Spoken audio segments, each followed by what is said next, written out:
What's up, guys? Tenders here again for another episode of Radiant Dawn. Today we're taking on Chapter Endgame. Part 1 Endgame. And it's a long chapter, so we're just going to get straight into the map here. So I just want to show off some of the changes I did make in the base, though. So Jill I gave Celerity to. So she has 9 move now, indoors. Also promoted her. Volug has Pass. Kai still has Paragon. I leveled her up once, I think. Gave her 100 points of experience. And I forged a steel sword for Zahark, and I also forged a steel axe for Jill.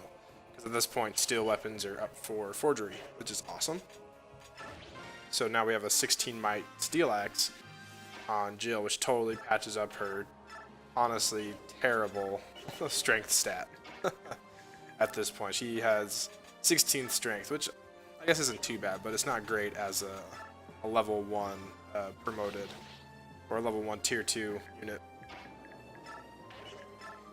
So the objective of this map is to seize, which means taking Micaiah, who only has, I can't remember, it's either 5, I think it's 5 move, who only has 5 move, all the way to the top of the map. That's a good level up. I was happy with that one. She finally capped magic. I wish she would have done that earlier so I could use bonus experience, but so the idea is to get Micaiah all the way to the top of the map. And if you're playing really fast, you just pick her up with like Volug, who has you give Savior to or something like that, or give him or Jill or something. I don't know, someone with high move, and just move up there as fast as you can. But for this map, I really wanted to number one, get all the treasure chests, which you can still do if you're playing fast. But also, I wanted to get Micaiah as many level ups as we can because she promotes after this chapter. And I understand that promotion isn't super, her stats aren't honestly that important, but again, trying to make her good here. Alright, so here is something, one of my biggest pet peeves in all of a Fire Emblem, is when I see someone not use their character who can, not use like their dancer character correctly. So, you should, in theory, plan out your dancer, or in this game your heron, your white bird dude, plan out their move from the beginning so that you know exactly what they're going to be doing. It should never be, like, if they're the last person to move, it's probably not the most optimal move. So now, instead of wasting it and like dancing for one person, we were able to dance for 4 of our best units and make it so they can continue to move forward. And that was a interesting level up for Elena. We're gonna use her. Keep going. Zahark uses Adept in this chapter so many times. Sorry, the way I said that made it sound like it's a definite thing that's always gonna happen. Like, every time you play this chapter, Zahark's gonna use Adept. No, sorry. So like in this playthrough, he used Adept like felt like almost every fight. That's a total exaggeration, but that's what it felt like. Alright, and we bought some Olivia grass for both of our Lugus there. We're going to be using it almost every turn to get them transformed. And then every now and again, once they're transformed, to keep them transformed until the end of the map. So once we get them transformed, the idea is just to keep them transformed for the rest of the battle, so that instead of being a liability, they're a big help.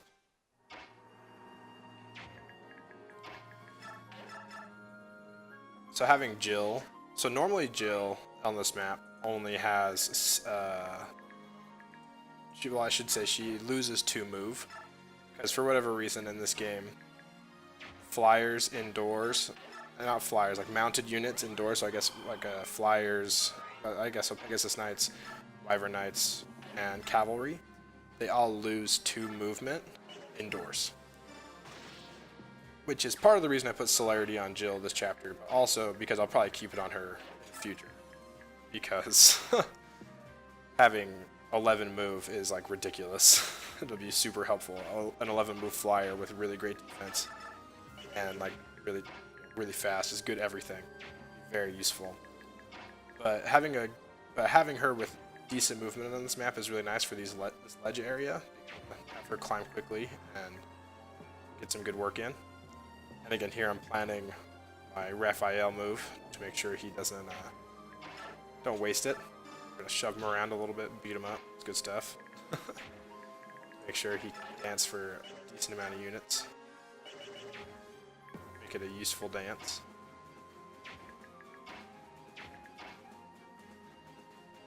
And you could always, I mean, I didn't bring the Wolf Queen, Nayla, into this chapter because I said no Lagu's Royals, and I know I broke that rule once, but I mean it from here on out, no more Lagu's Royals.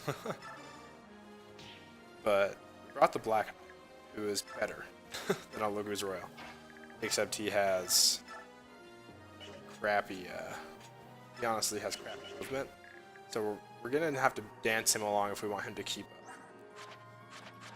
Or just take a long time, but we're gonna try not to take a terribly long time. Got a sick crit there, got lucky. Rather be lucky than good, I always say. Here we're gonna use the Leafy Grass on Morum, and then we're gonna be able to dance for him so we can transform this dude. Here, I want to get this kill with Zyhark so bad. I don't really even know why. I just want to. Like, it's not like super. It's like kind of useful for him to get it, but I don't know. So I used the Brave Sword, which cost, which is like one of the best weapons I have right now. Just like wasted a bunch of uses of it, and wasted, like debatably wasted, depending on how you look at it. Black there. And because Volug has pass, he is able to move through other units, like other enemy units, so he can just like move unimpeded, which is great. And by the way, I also supported Zyhark and Volug, which is a really, really good support. So the way supports work in this game is any character can support with any character, as long as they essentially like spend enough time with them in battle.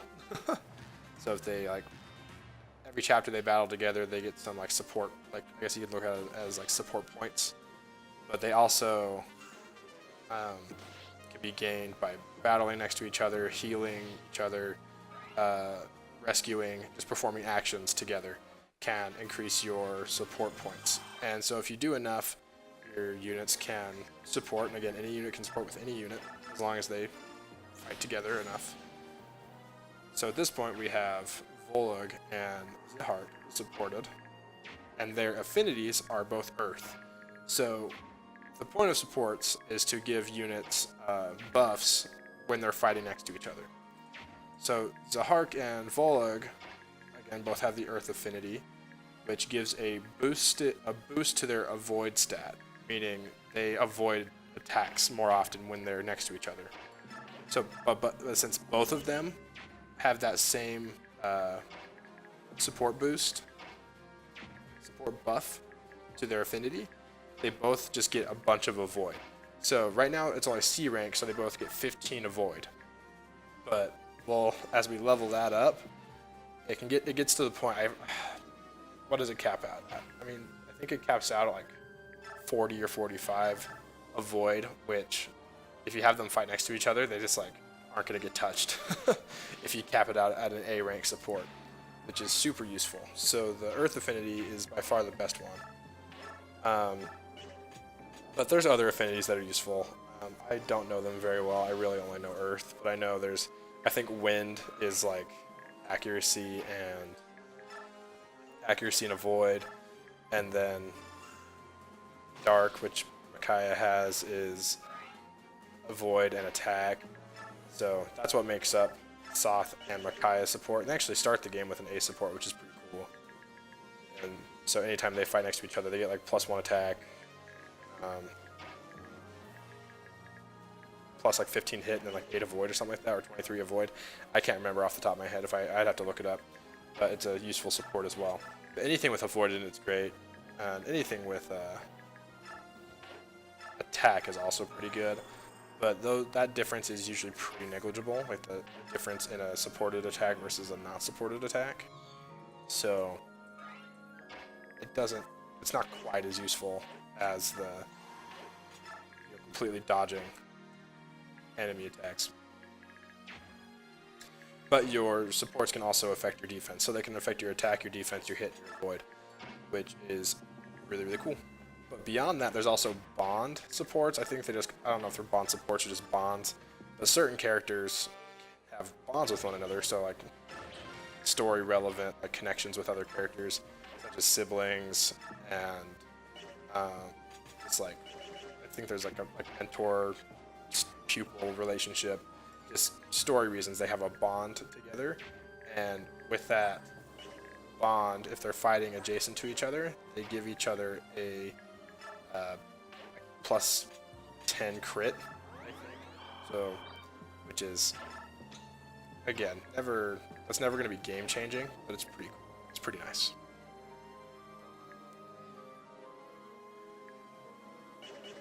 So up top there, I mean it's already passed, but there is an iron longbow archer. So an archer with an iron longbow. And a longbow allows archers to attack at 2 and 3 range, so they can attack farther than your average unit can, which makes them very dangerous. You need to watch out for that. And he's up on a ledge, so you have a few flyers at this point. Well, I guess actually you only have Vika is your only flyer at this point. Never mind. I was counting Raphael in my head as well, but he doesn't fly. He just walks around. But you see right there. Look at that long range attack. So the strategy here now is just continually work our way up. There's nothing too dangerous here. Jill, I consider extending Jill all the way up here because I want to kill these thieves, but Jill's HP is low, and my healer is really far away. That's one thing I did mess up on this chapter. I would change. I would have had Lara be closer to the main group and danced her along a little better, but I don't know, she's here to heal Tormod at least if he needs it, so that's good, I guess. But it'd be much more useful to have her heal Jill right now. But we make it work with vulneraries because vulneraries are so good in this game. With the it gives 20 HP back instead of 10 like in every other FE, except for Thracia, which is an elixir, which is they should do that again. Just kidding. They shouldn't do that again. That's too valuable, too good. Especially for how often they're just laying around.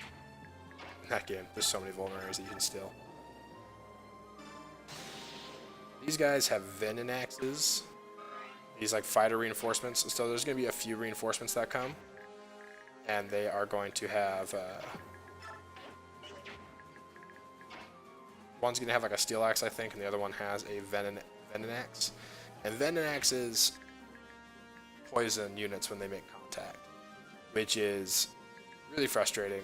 One, because it's an animation that makes the game take way longer than it needs to, but also because your unit just takes like 3 to 5 damage or something every turn, or is it 1 to 3? I don't remember, but it's enough to be annoying. And unlike in Awakening and Fates and stuff, damage outside of battle can kill you. So if you play like if you play Fates or something and a ninja attacks you, they hit you, and then Poison Strike activates afterwards, which deals, I think was it 7 to 10 damage or something? Or I might be confusing that number with heroes. But deals a certain amount of damage to the unit after combat. That can't kill you. So you could be at 5 HP, take 10 damage from Poison Strike, but Poison Strike is just going to bring you to 1 HP. Whereas in this game, Poison straight up just murders your unit. So if they are... it can get you into some trouble. I've had plenty of runs either reset or ruined because of poison. So here, Jill's poison. I'm a little paranoid that she's gonna die. But I don't know. Maybe she does die. We'll see. That'd be devastating, actually, if she did die. I just used a... Maybe just use a vulnerary here. That guy's a killing edge, so I'm a little scared of him. But he can't hit Jill or Moram that hard. And Volurg should be safe, because he's only in range of the Myrmidon there. And that thief should go for a treasure chest, which it does, I believe. And here, even with the ledge advantage, Tormod gets hit like every single time. So frustrating. That's Speedwing. So That thief just stole a speed wing from that chest, which is an item we desperately want. It gives +2 speed to the unit who uses it. Like permanently +2 speed, which is awesome. But if man, if Volog would have gotten crit there, he would have died. That would have been super upsetting. But I think we're not going to use it with on anyone from the Dawn Brigade. We're actually going to save it for part 3 and give it to someone on Ike's team. Maybe Ike, because he can struggle to double after a couple chapters. His speed falls behind. And potentially someone like... And who knows, I might not end up using it, I might end up saving it to endgame. But that is a huge, like, you're not supposed to do that. It's like they call it, it's a pitfall. Because you might as well use it as soon as you can to get the benefit of it from the start. But I don't have anyone on this team, the Dawn Brigade, that particularly needs it. If anyone really needs it, it's like Micaiah, but a +2 speed difference on someone who has 10 speed at this point in the game is not going to help them that much. And then you could put it on Jill to make her even speedier, but at this point she can double everyone except for, like, I think Myrmidons. She can't double those, but she can double everything else. And Myrmidons have such bad defense that she does a good chunk of damage to them anyways. And I have Zahark for dealing with Myrmidons.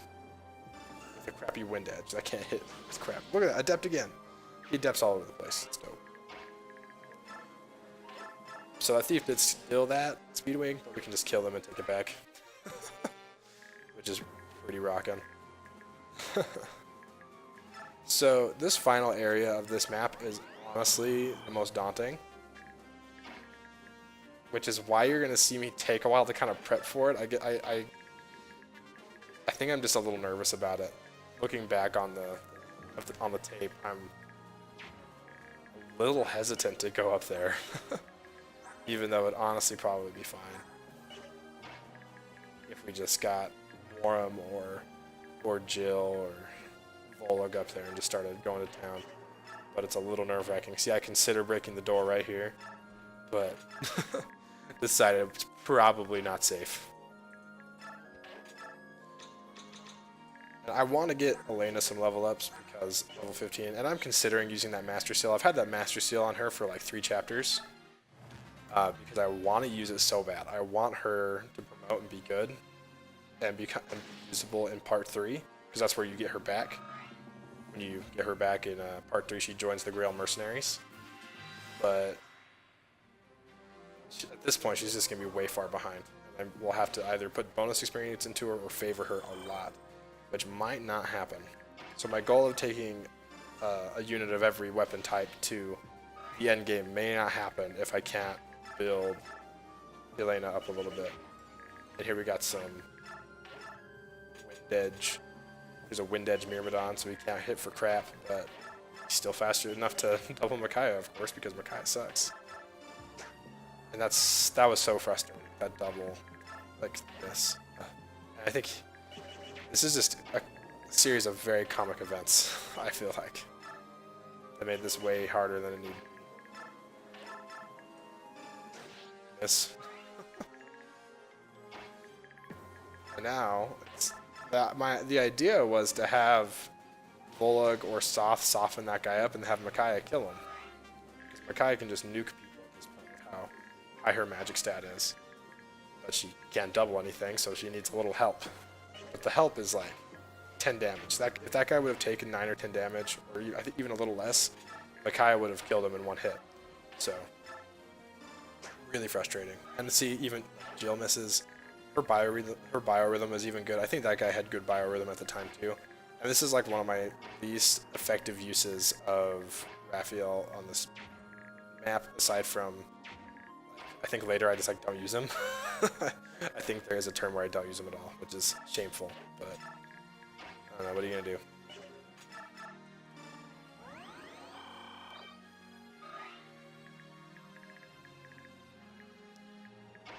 So I considered dancing for Elena, but that would have put him in range of those mages coming up.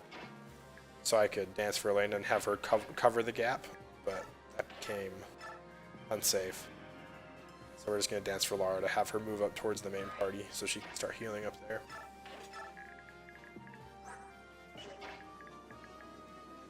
And at this point, I need to trade that Speedwing away from Warham to someone who's on to someone other than Vika, Tormod, or the Black Knight.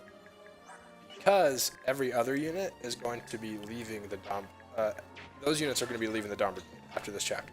So Moram, Vika, the Black Knight, and Tormod, and Nayla as well, and Raphael, are all going to be leaving the Dom Brigade this chapter. And most of them don't come back like at all throughout like the rest of the game until like part 4. And the Black Knight, it doesn't. He's hardly a player unit, and Nayla doesn't come back till part 4. So yeah. It'd be a waste of a Speedwing. And I think you would just lose it at that point, because I think their inventory shifts at that point. We're going to skip over that turn because there's a lot of me deciding what to do and where to move units, and it wasn't very fun to watch, so we're skipping that. And we broke open that door with the Black Knight and having him choke that point, and he's just going to like massacre the enemy army right here, even though it probably could have been more smart with the experience and leveled up Micaiah a bit on these knights. And maybe even Jill and Zahark, but whatever. At this point in the map, I was just like, I don't want anything to go wrong. I don't want anyone to die.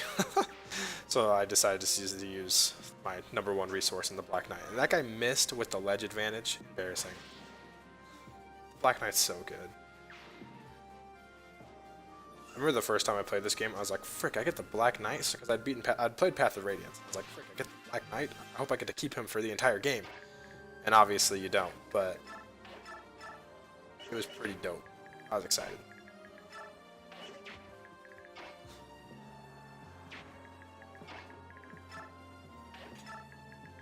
And then I remember that Sauce whole deal is like, you know, getting treasure chest, so that's what I use him for. After I'm like, oh, I'll use him for some combat. And here I want to get Raphael in Jill's range, but I also don't want him to die. I don't know, so it's a careful balance, but moving Jill again would be really nice. But luckily we have this super awesome thing in the Tellius games we call Shove. Dance for all 4 of these units, get some good moves on. Even get the Black Knight a second move, and Micaiah, because she wants in on this. So the trick here is we have to keep Raphael safe enough to not die. But we also want to maximize our Galder, our chanting, our singing, our bird songs that allow our units to move again. And there's his stats for some reason. I was checking for his res because there's a meteor mage right here. I could probably jack him up, but he can't. But I did the quick math, and he can't kill him. So honestly, once Raphael like transforms, which takes like 30 bazillion turns to actually get to without using any items, he can take quite the hit from a magic attack. But we're just going to take care of that right now with Jill. I don't know why I even considered using the hand axe right there. Probably to have her equipped with a hand axe, actually. Never mind. I know exactly why I did that. Sick levels, get that strength. Her speed is so good right now, I'm not worried. She needs strength.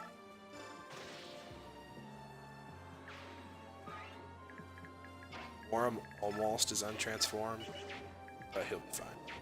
Here I want to make sure I can keep Micaiah safe by killing this other knight with the Black Knight, so we can kill that knight with Micaiah. See, that talk command always pops up. It's so annoying. I don't want to talk. It doesn't yield me any good goodies. I don't get any good stuff out of it. I don't want it. Alright. Moving it.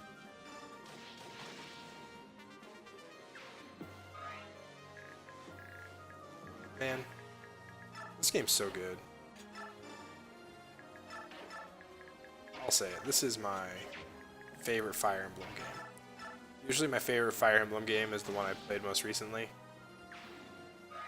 Unless it's like one I don't like Sacred Stones. That's right, I don't like Sacred Stones. What you gonna do about it? I actually hate that game. I can't stand Sacred Stones. I mean, it's still Fire Emblem, so I enjoy it a little bit. But I mean, of all the Fire Emblems that I choose to not play like ever, unless I have some specific reason to, it's like Sacred Stones, FE1, FE2, and then I'm not a big fan of the DS Fire Emblem games, but I'm okay with them. I'll play them on occasion. I haven't played them in a while. But when it comes down to it, the Tellius games are my go-to. Except for recently, Path of Radiance has gotten on my nerves for how slow it is. I used to not care. I used to be like, oh, okay, I have all the time in the world. But now, you know, I feel like being in college and working and stuff has made it so time seems more valuable to me. Like, this is way more valuable than it was in high school. In high school, I had hours to just, you know, get home from school. You know, I did sports. I did like football. I played football. I was in band. I did stuff in high school. At after school curriculum, extracurriculars. But I still had just so much time to waste playing video games, and that's what I would do. But now that I'm busy with life, I don't feel like I have time for anything, any games that I want to play. Here I'm a little worried that Volug could die, because there's a mage there. I know I can kill the mage this turn with Black Knight if I wanted to, and that's what I ended up doing. It's a little upsetting. I wanted to Kaya that kill somehow, but I couldn't figure a good way out. I'm really mad that I didn't rescue drop Raphael right there with Zahar last turn. I think I could have. I don't feel like rewatching to correct myself. Maybe I'll put it in text afterwards. Probably not. I think I could have rescue dropped Raphael to get a dance this turn, but I screwed that up. So, oh well. Life sucks. Then you die. I'm just making sure I have the ledge covered so I can put Raphael down safely. Sometimes in the 3D space when it's like the sideways ledges, like the ledges that are like parallel with your view, it's hard to tell which spaces you're covering from people dropping down. So I just want to make sure I could do that. And here I'm pretty sure Elena would have died if she would have gotten hit by that, but thankfully she didn't. And this made me crap my pants. I didn't think this reinforcement was going to happen. I should have saw it coming, like a kind of like a get on with it reinforcement with the units you keep in the back. But I was not keeping a close eye on that, and I got them into some serious trouble. Luckily, Tormod is really good. I had the sense not to just leave Elena there, which I considered doing. But I'm really glad I put Tormod down there as well to keep her safe. And sorry for another jump cut because I just really didn't feel like showing you all the dumb thinking and moving around that I did to try and get all these treasure chests this turn, which I didn't do very well. I got it done, but it was pretty stupidly done. And now, aside from moving down and keeping our mages safe down there, which you can see down there, which I already did. Tormod can actually take a hit, so we lined him up in such a way that he only has to take one, and we should be able to clear the map next chapter.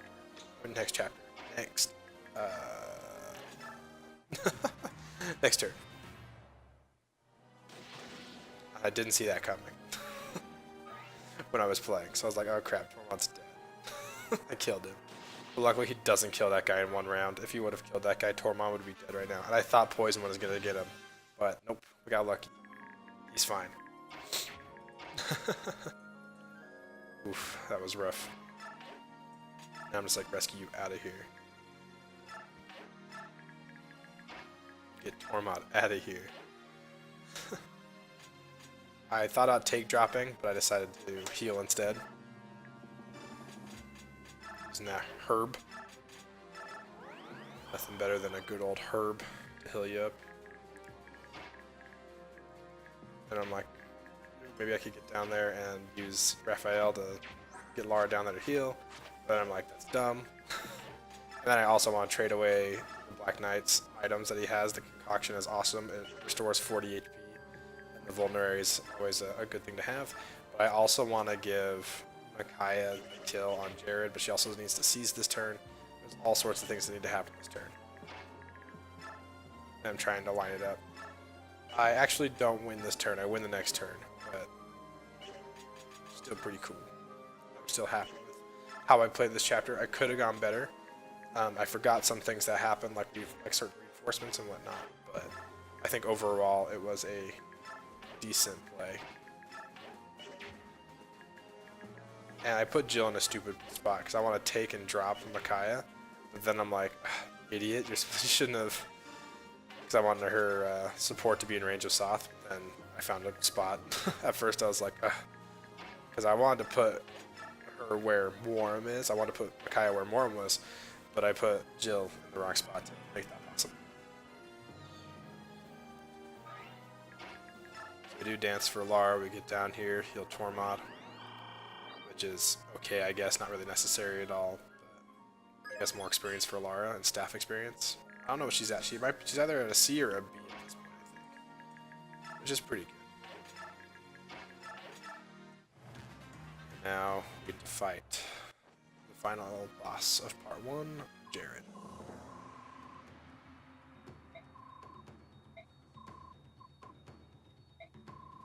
How I despise your ilk. Ilk is one of my favorite words in Fire Emblem.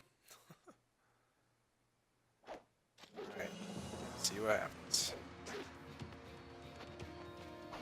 Big time dodges.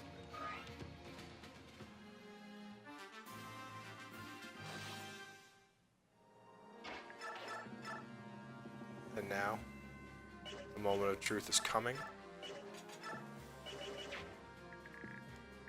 We just need Soth to slap that guy one more time with his knife, dagger, and then Micaiah again, coming for the kill. What am I doing? Just like do it. So if you haven't been able to tell, I do my commentary like post-recording.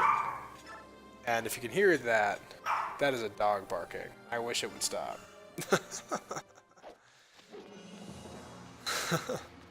Alright, got him there. And here comes the dub. Look at that, 100% chance to hit, no risk. We won. Take that, Jared. Jared's whole situation is actually pretty interesting at this point. At this point in the story, he has been like commanded to like stand down, but he knows he'll be like executed for his like war crimes that he's committed. So he decided to just kind of take the capital of Dane and like keep it covered, and make them fight him for it essentially, rather than just giving it up freely, because he knew he was gonna die anyways. So he did this kind of knowing he was gonna die, which is kind of sad, but I don't know. It's kind of a fitting arc for him to end this way. And now all we have to do is seize. I did toy around with the thought of having Micaiah run south and gain some experience to try and get her to level 20, but then I was just like, man, ain't nobody got time for that. Nobody's got time for that.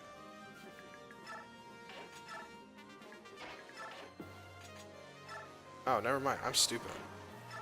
So I didn't do that. I think this was me originally planning to do that. Originally planning to get Micaiah down there and get her some experience. Then I think the next turn I'm like, I just want to be done with this map. Took like 40 minutes to record. Took like 45 minutes to record this whole thing. I was just done with it. Which honestly isn't that long.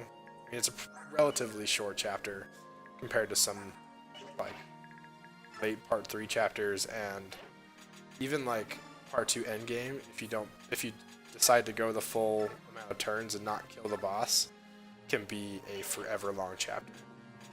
But here, this one's not that bad. And now we trade that Speedwing to Elena so she can carry it to the Grail Mercenaries in part 3, because she is a weird group hopping unit, and we beat the chapter. We won. We've taken back our country. Dane is under our control once again. Go us. Alright, so just in the next couple minutes while these like some of these endgame cutscenes are happening, I wanted to talk about my thoughts on the Dawn Brigade and part 1 of Radiant Dawn. So, in all honesty, part 1 is my favorite part in Radiant Dawn. I think part of it is because I like taking units that start at like level 1 or 2 or 3 and building up to be something useful. That's something that I find like just like is a lot of fun in Fire Emblem. And then after this, you don't really get a whole lot of that, or any of it really.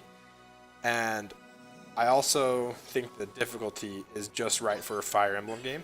So a lot of people will say that the Dawn Brigade chapters are the hardest part of the game. And in part 3, that's sort of true, but even then it's not that bad. I like Micaiah's portrait change. I think her new portrait looks really cool. I liked her, that they do that with some of the characters in this game. When they promote, they get a new portrait. I think it's a really nice touch, and that they should incorporate that into future Fire Emblem games. Because after this, they don't really do that. So, it's kind of sad, because it looks way cool. And so anyways, part 1 has a good difficulty curve where it's not, you don't have, in the beginning, you don't have any units that can just stomp enemies and just win automatically. You don't have any win buttons until you get like Soth, and even then, that's just one unit, and he is not the strongest of Jagan units, but he is, he's a thief and has his utility and whatnot. And I think that's part of the reason why I like part 1 so much. But I like the original characters and their story the most compared to the rest of the game, which feels kind of fan fiction-y. It's kind of like someone saw the end of, they played Path of Radiance, like, oh well, I want more, so they wrote their own story. But anyways, that's why I like part 1, and I guess it's downhill from here because that's my favorite part. Both gameplay-wise and story-wise, but it'll still be fun. It's still gonna be a good time because this game is great all the way through. All right, guys, thank you for watching and listening. Make sure to tune in next time for part 2 of Countries and Kings.